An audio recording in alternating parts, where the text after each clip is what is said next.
used to write down if any negative thought came up, or any that I could remember when I was journaling. I would actually write them down and then write the counter thought to them. So kind of like your fixed and your growth mindset.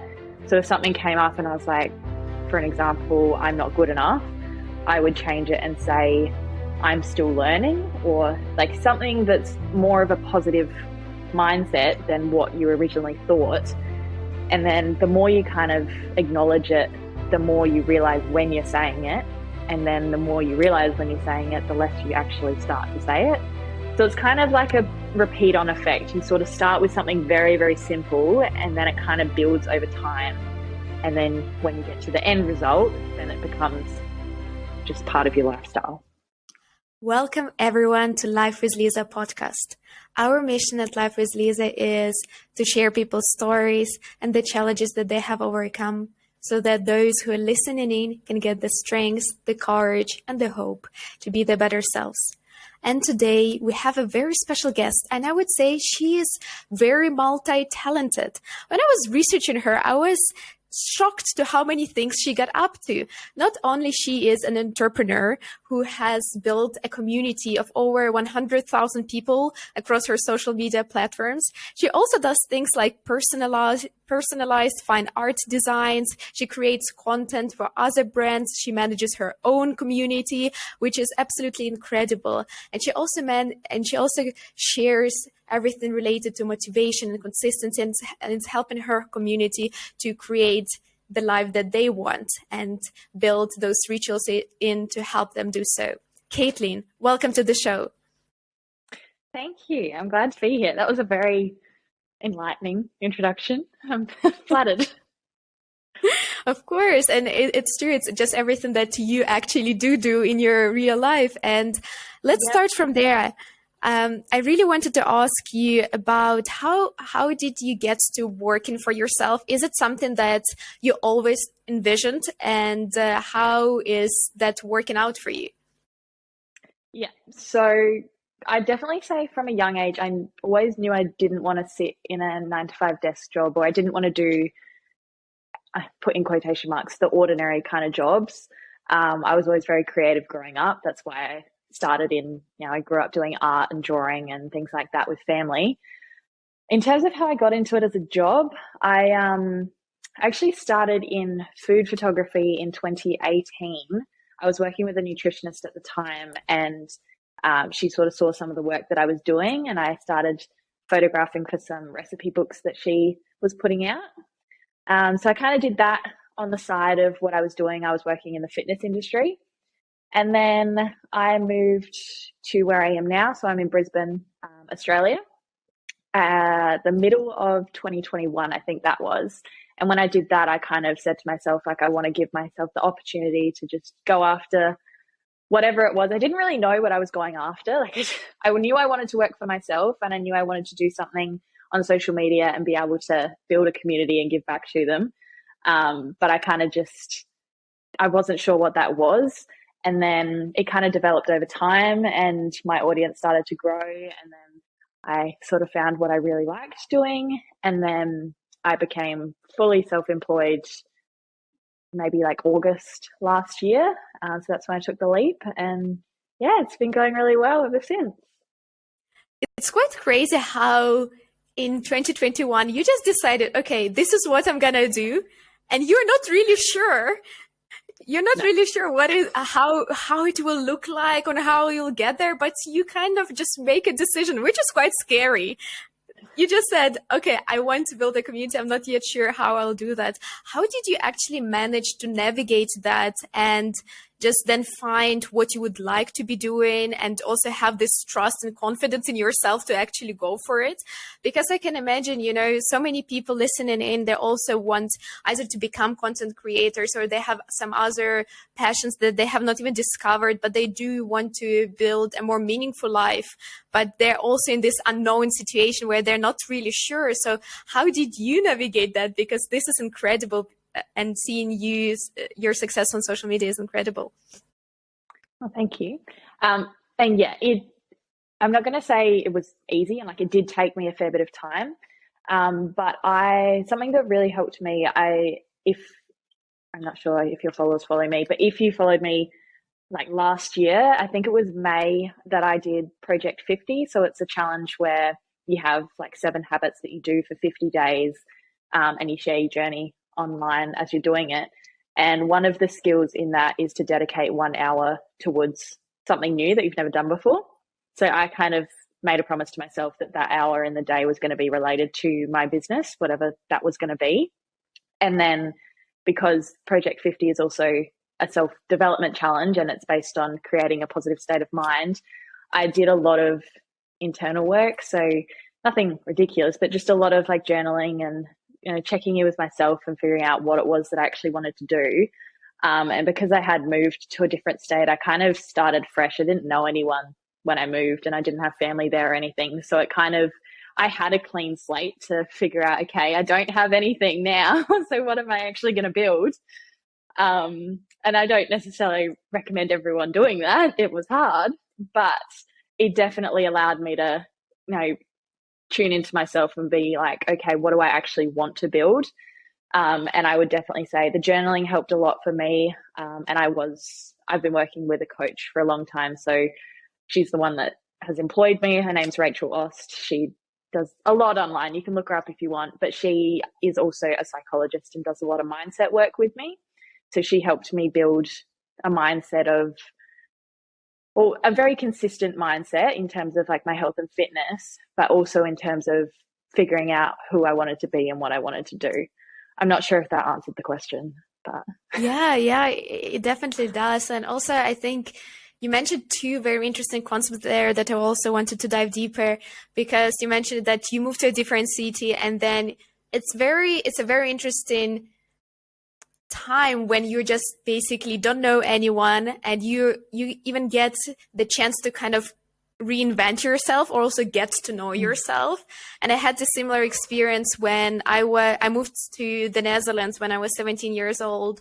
So that was very interesting, because then you have a completely different environment. You don't know anyone there, and then you get to see how you would act and see what you would like to be doing. And it's very interesting. So as you mentioned, I would not recommend that everyone does it, because it is usually quite hard to move somewhere where you don't know anyone, you have no idea what you're gonna do. But it is also very refreshing, because sometimes our old environment can be holding us back. And when we have a fresh new environment with nothing, it really can help us to get to know ourselves.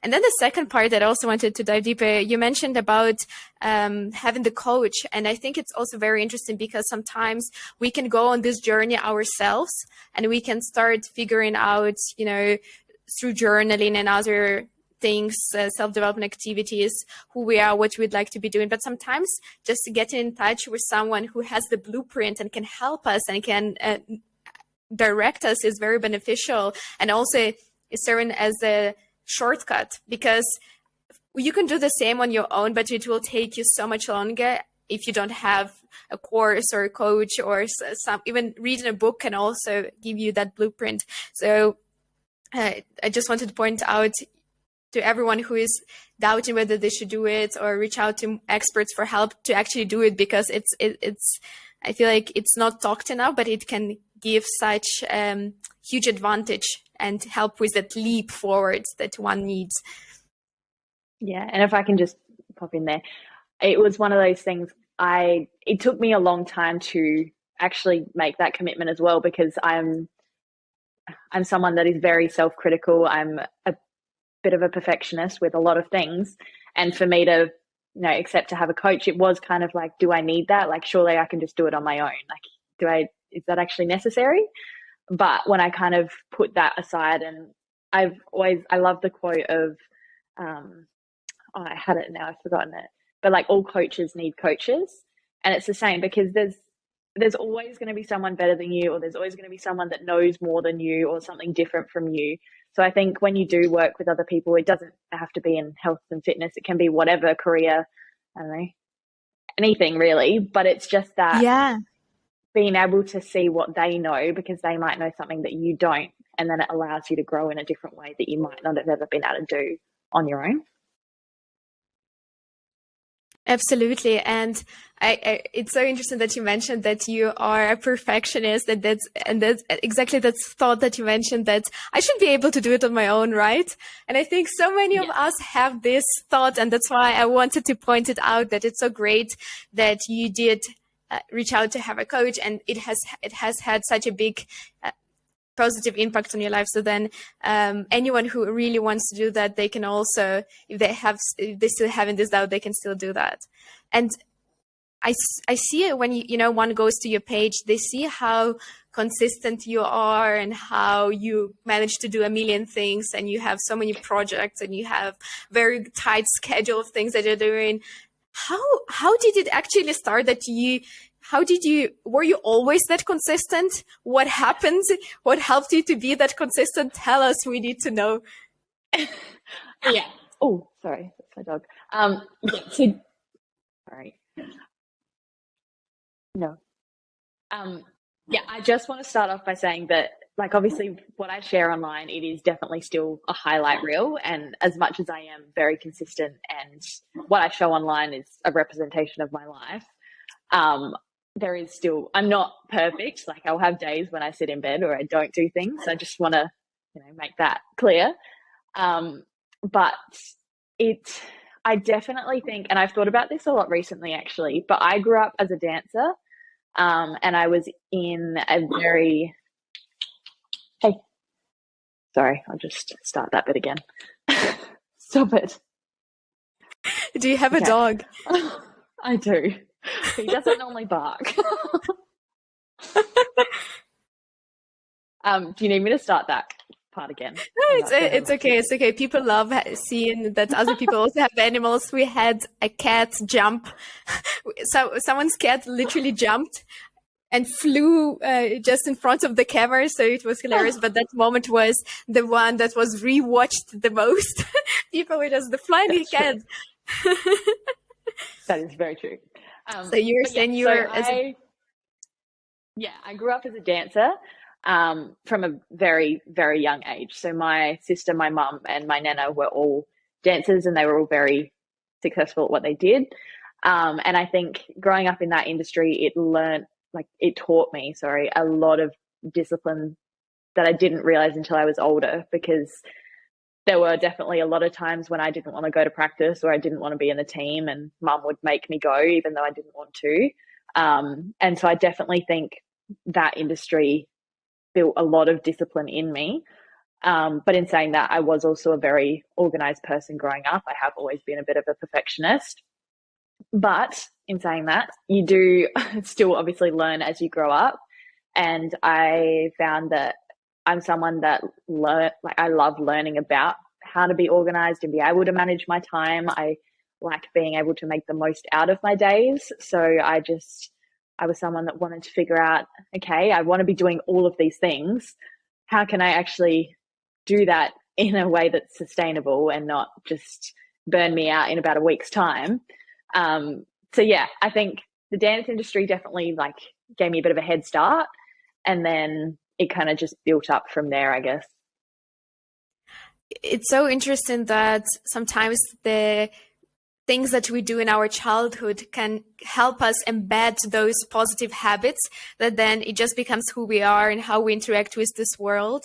But I absolutely agree with you that especially when you have so many things that you want to do and you work for yourself, it's so hard to not just work all the time unless you put in conscious effort and plan your day. Because if you work for yourself and you love what you do, you can wake up and just start working from the moment you wake up and keep working until you go to bed. And I think it's something that I notice in myself, because I don't work yet fully for myself, so I have my main job and I do this on the side. But I'm so passionate about everything that I do that I would take holidays from my main job and I would work full time doing these things. And I'm really interested about this topic of actually planning out your day, because I really like this quote, if you fail to prepare, you prepare to fail. And I saw that you Yeah. also mentioned that quote. So how does your day look like? Because I saw that you do have your 5 a.m. morning routine, you have your evening routine. So could you please share a bit more about how you plan your day to actually avoid burning out? And what does your morning routine look like? What does your evening routine look like? Yeah. So I'm actually in the process of switching it up. But from what I've been doing at the moment, and it's still the same concept, it's just changed around a little bit. But where I live in Australia, the sun rises at the moment at like 4:30 a.m. So it's very easy for us to get up early, and the sun sets at like 5:30, 6 p.m. So our days are very long, but it kind of allows us to get into a better sleep cycle. But yeah, I've always been an early riser, so I normally get up between 5 and 6, depending on the day. I've always said my morning is my time. Like that's when I don't talk to people. I don't go on my phone. I will always make sure that's the time when I set myself up for the day and my mindset up for the day. So I'll do anything like my journaling or meditation or just reading something to just keep my mind calm when I wake up. And then obviously I just wash my face, do my skincare, that sort of thing. And then I would normally go to the gym. So I was going to the gym at like 6:30. I'd be there for however long I needed. And then I'd come home, have a shower, get myself ready, have breakfast. And then by the time I'd start work, it was sort of between 9 to 10 o'clock. I'm actually changing that round at the moment to work first from like 5-ish till 10 to 11-ish, and then go to the gym afterwards. And the reason that I'm doing this is because I find that I'm the most creative in the morning. So I'm going to be able to channel more of my creative mindset into my work straight away, as opposed to delaying it until later. So that's something that I'm going to be trying out. I have only done it for like a couple of days, so I can't say if it's going to work or not. But I would say biggest thing for me in the morning is making sure that I have that time for myself first before I jump into anything else. And I always have my certain things that I do. So I always do my skincare, or always make my bed, or always either journal or meditate or read. And I always move my body in some kind of way so that I'm clear, and then I can start work. Yeah, and I think it's just so important to have that time for yourself, which is literally your own time, and you can spend it however you want. But I find it so beautiful. And when you said the sun is rising at 4:30, I was like, lucky you. Oh my God. Because, I you know. know, in summer, I live in Amsterdam. So in summer, it is also light at like 5 in the morning, which is beautiful. And I also love waking up early because I love having that time for myself. But in winter, you wake up at 5 and it's pitch black. It's so dark outside. It's so cold. It's probably Yeah. raining, and you're just thinking, why am I doing this? Yeah, definitely. And it's where I grew up is a bit more like that. So the state that I grew up in, it still gets lighter by maybe like 7 o'clock, but it's very much like the mornings are freezing cold and it's very dark, and it is a lot harder to get yourself up and out of bed. Whereas when it's bright here and it's already like 25 degrees outside, I don't want to be in bed. Exactly. It just pulls you out of bed. And I'm so lucky. I'm in South Africa at the moment, and it gets light also at 5 in the morning. So I've been waking up with the sunshine, and it really does make the biggest difference to the mood and just to how you feel to see the sunshine. I think it is just, it's so much easier to be depressed in the Netherlands in winter. I do want to add in there, it's something that you get a lot of questions about, or I've had a few questions about, like if I live somewhere that it is dark in the morning and people struggle to get up and they want to. Something that actually helps me is, and I do this for my night routine, I have LED lights in my bedroom and my bathroom that I can set timers on of how dark and light they are. So I use them at night to, like, I dim them as it gets closer to when I need to go to bed. But I've heard that people also use them in the mornings. So they've put a timer on them for when they need to start increasing. So it kind of like tricks your brain to thinking that the sun is rising. So you can wake up earlier with it still being dark outside. Oh, So I that's kind love of that. cool. It's so practical. And what about your evening routine? So you already start mentioning that you do have those LED lights. So what do you do? Mm. Yeah, so I normally try to finish up work, and it'll vary obviously, but on a typical day, I normally try to finish up work sometime between 4 and 5. And then I take my dog to the dog park or for a walk, because obviously I live in an apartment, so he doesn't have a backyard. So that's kind of like, that's the way for me to tick off in my mind that you have finished work for the day, because when you work from home, it can be easy to just keep going. So we take him out and do something to kind of clear my mind. And then I come home, I have a shower and just get myself in comfy clothes. And then I will make dinner, and I make sure that I like to cook at home most of the time. So I make myself a nice meal, and that's sort of when I start to like dim the lights as such. So I like to have a darker environment towards the end of the day. So I like to turn on LED lights, and I'll probably light a candle or something like that. I might watch some Netflix or read a book or something while I'm having dinner, because I have a roommate at the moment, but she works mornings and nights. So I'm normally by myself, which works well for me. And then, so that's kind of goes until about 8 o'clock. And then the lights that I have will start dimming from 8:30. So they'll change from like a white light to a blue light at 8:30. And then they'll dim again at 9, and then they'll shut off at 9:30. So it prompts me into knowing, okay, you need to go to bed now, or you need to do something else because the lights are going to go off. So I normally head to my bedroom like 8:30ish, and I like to read a fiction book before I go to bed, because it kind of winds my brain down. But I can't read non-fiction because I feel like my mind is too activated before I'm about to go to sleep. Oh wow, that's such a beautiful evening routine, and it's so cool that you actually managed to get to bed at 8:30. It's something that I I'm not struggle asleep with. then, though. That will make that be clear. Yeah, but yeah, but at least you are in bed reading that book, so you're already very close to actually falling asleep. And I know it's, so many people want to go out and party, and I am all about going to bed early or waking up early. I just love that. I But agree. Yeah. And I'm someone that I like to make sure I'm getting enough sleep. I do struggle with getting 8 hours most of the time. Like, I'm trying to stretch it out to 8 hours, but I normally like to get 7, because I feel like I need my rest. I like my sleep.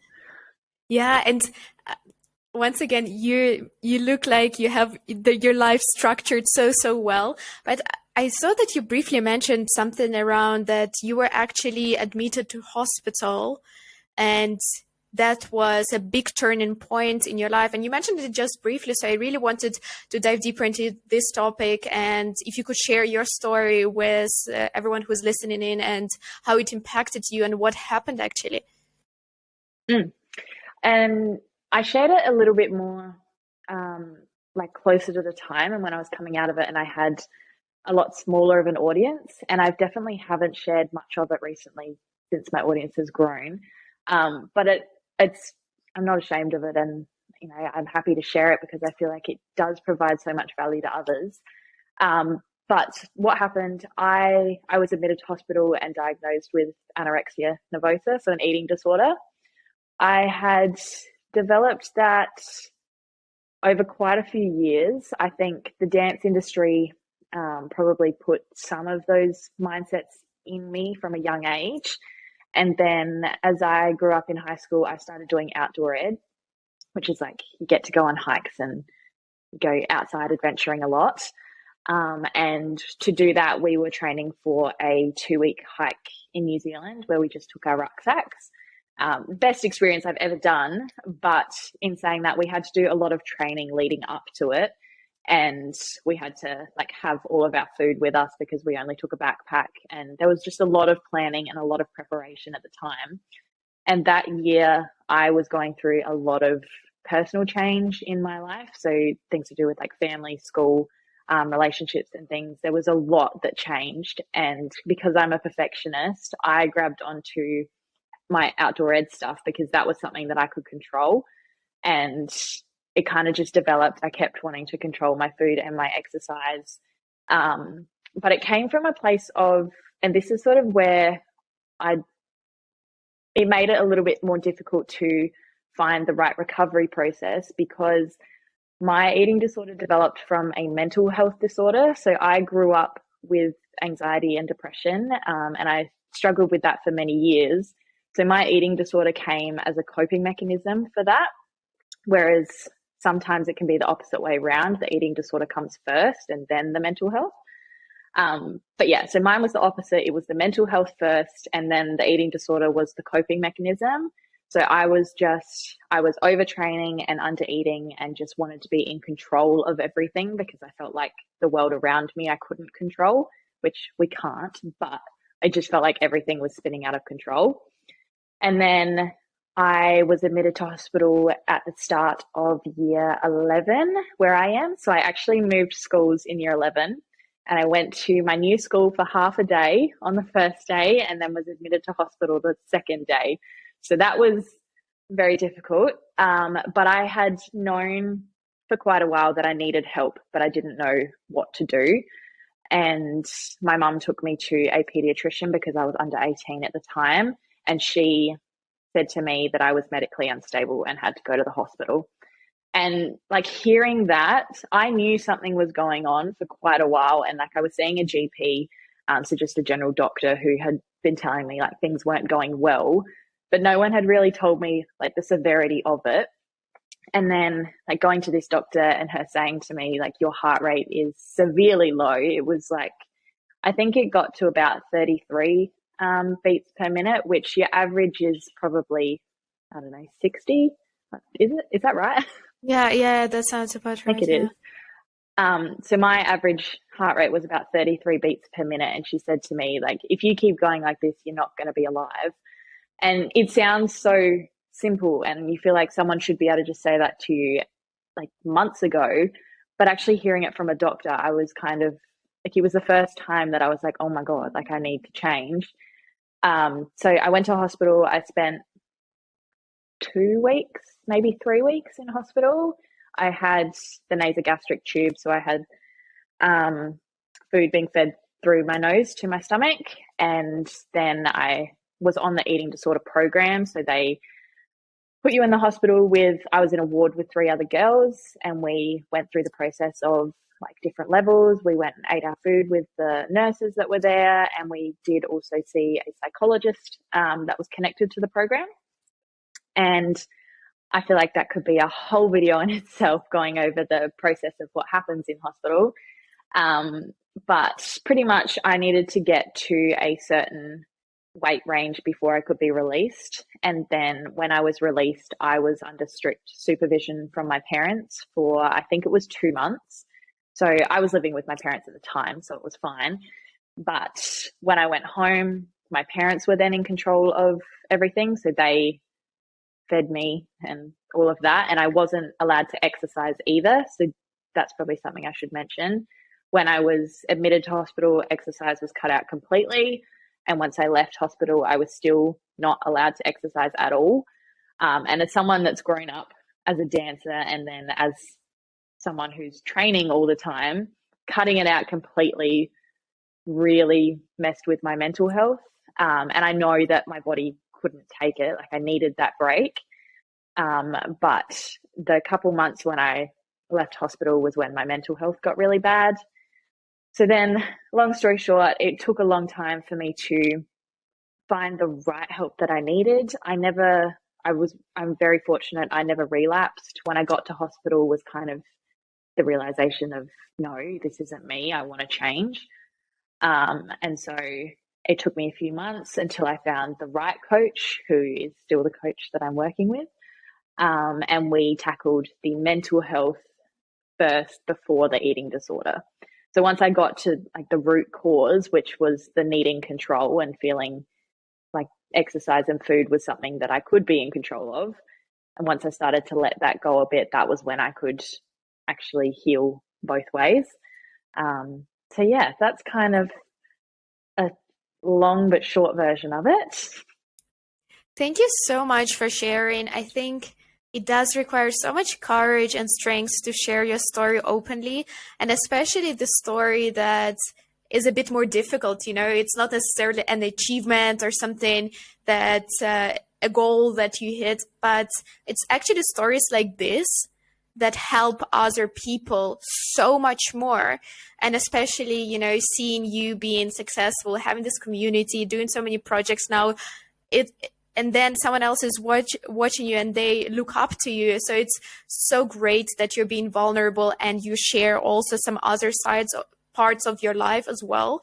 And someone listening in now can maybe have a similar problem, and you being so open about it and so vulnerable is helping them just by you telling this story about your journey. So thank you so much for doing that. And I was wondering if you could actually go back in time and have a brief conversation with your younger self. What would you say? What advice would you give to her? I have thought about this quite a few times. There's definitely a few things I would say. The first one is to just relax a little bit. I've been always used to overthink everything. And I think just being able to say, like, just relax, just you're okay, like everything's going to be fine. And also, I would probably say to not think as much and just do more. I think we spend so much time trapped in our heads and we have all of these ideas and these things that we want to do or we want to say, but we get stuck in the side of fear. And just having someone there to tell me, like, you are actually capable, you can do it, would probably have taken me over the edge a little bit sooner to just go for things. And probably just to be kinder to myself. I was very, very hard on myself for many, many years. And I've heard there's this quote, I found it not too long ago actually, and it said, if being hard on yourself worked, it would have worked by now. And it's so true, because once you learn to actually love yourself first, then you can give so much more outwardly as well.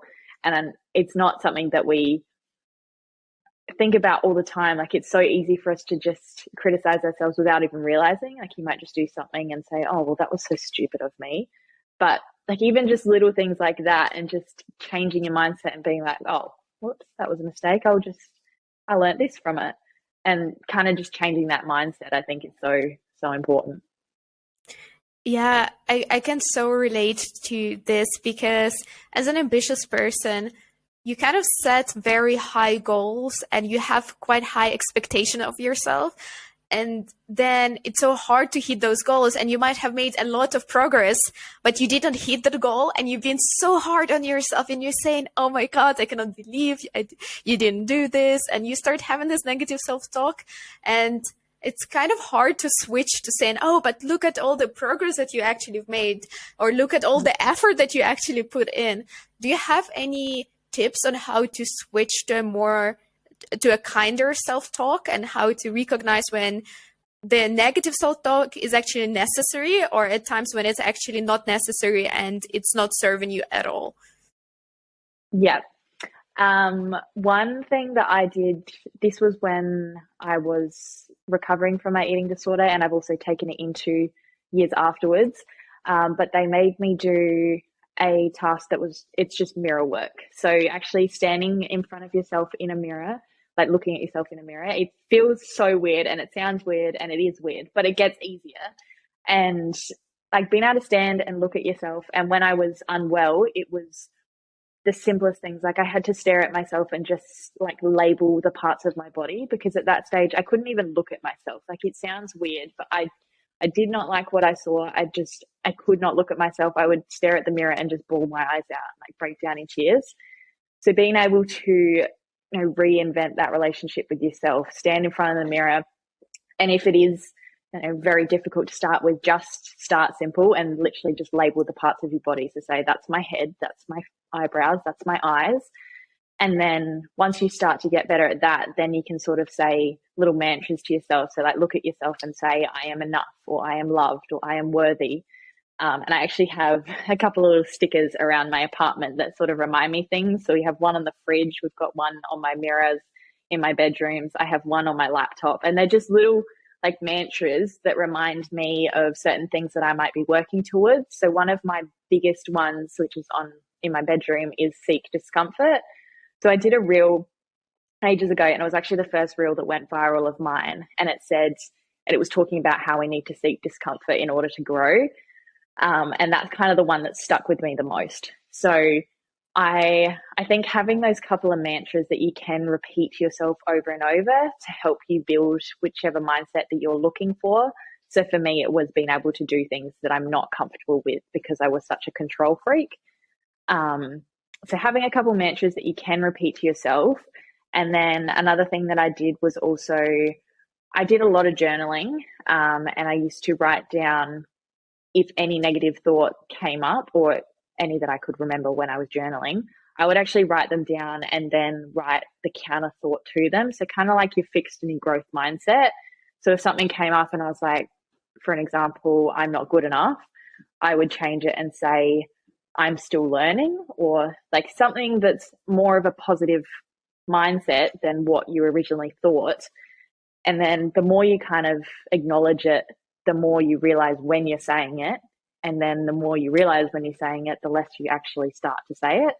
So it's kind of like a repeat on effect. You sort of start with something very, very simple, and then it kind of builds over time. And then when you get to the end result, then it becomes just part of your lifestyle. I love that. I love how practical it is. And you can really see that it is something that you've done yourself and it has worked for you. And that's why you can explain it in such a simple way and in such a practical way. And, you know, you never want for any challenging times to happen for anyone, but then you realize as well that once you go through something challenging, then you can help so many others, so many people out there with what you've learned and help them not to go through the same amount of pain that you did and help them along the way.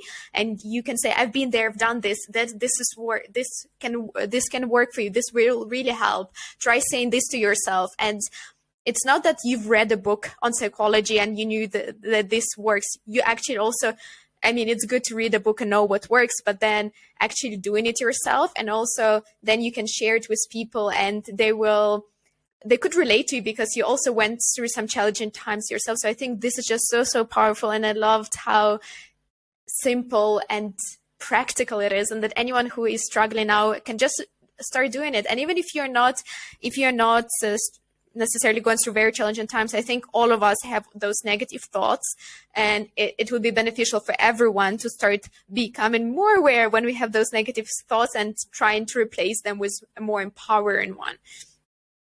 100%. And it is as simple as that. Like sometimes we just don't even realize that we're doing it. Like it happens so naturally to us. And when you start to slow down a little bit and recognize what you're actually saying to yourself. You don't have to be saying it out loud. It can just be like the little voices in your head. And you kind of, like, it shocked me at first when I did really pay attention to it. I'm like, wow, I'm actually being really mean to myself. Like I need to pay attention to that. And yeah, I think awareness is probably your biggest benefit in that sense. Yeah. And before I ask my last question, where can people connect with you, reach out to you, and learn more from you? Yeah, so my main platform is Instagram. So I'm at Caitlin Armstrong with 2 A's in the middle, which is always annoying, but 1 A was taken. So that's my main platform. You can always send me a DM. I try to get back to all of my messages. I'm normally pretty good at it. It might just take me a few days. And then I'm on TikTok as well, which is at Caitlin Armstrong. And then I have just released a course with Dane McBeth. So that is all related to editing. So if you're wanting to become a content creator, that course is going to break down everything you need to know to edit, grow, and monetize on social media. And then I have my Lightroom presets, which is related to how I edit on my Instagram page. So how I get the aesthetic that I do. And then I will be having some more things launching this year. So I don't have too much community-wise yet, but we will be having some more things coming out. I can't say too much, but they will be out sort of middle of the year to late in the year, which will be more being able to build more of a community so I can actually chat with you guys more, because I don't feel like I do that too much yet. Ooh, how exciting. And my last question would be, and brace yourself, it's quite a challenging one. Okay. Let's imagine you're 80 years old. You're looking back on your life and you think, I wish I've done that. So now we're going back to this very present moment. There's already something that you know you should be doing, but you have not done that yet. What would that something be for you? Can I say three? I had three come to mind. Yes. The first one is to travel more. So I haven't traveled too much yet in my life. I've traveled a lot around Australia and I've done a little bit overseas, but I want to not necessarily solo travel. I don't mind who I do it with, but I want to take some time to go and explore other parts of the world because I feel like it can be so eye-opening to see other cultures. So that's one. I want to make sure that I travel more. The second one is it's business related. I want to start up my own business with something like products that I can sell to you guys. So some sort of like merchandise or a product that can be used by my audience. And I think the only reason I haven't done that yet is because the physical, like being able to deal with the physical products and everything that comes with it is a little bit overwhelming to me. But that is a fear that I need to overcome. And the third one is probably I want to live alone again. And whether that means buying my own place or having my own apartment, I really want to make sure that I have a space for myself that feels like home. I'm a real homebody, and yeah, I think being able to either buy or build something that is mine and that just feels completely like home is something that I would really like to do. The fact that you have those three goals so clearly outlined, I'm sure that you will actually achieve them, because when I asked this question, a lot of people are like, I have never thought about that. And you're like number one, number two, number three. I know I'm going for it. Lift it out. Yeah. Thank you so much for sharing. And Caitlin, it has been such a pleasure to have you on the show. Thank you for being so vulnerable and sharing your story. And I'm sure that it will help and serve so many people who listen to this episode. Thank you so much once again. Thank you so much for having me. It's been great.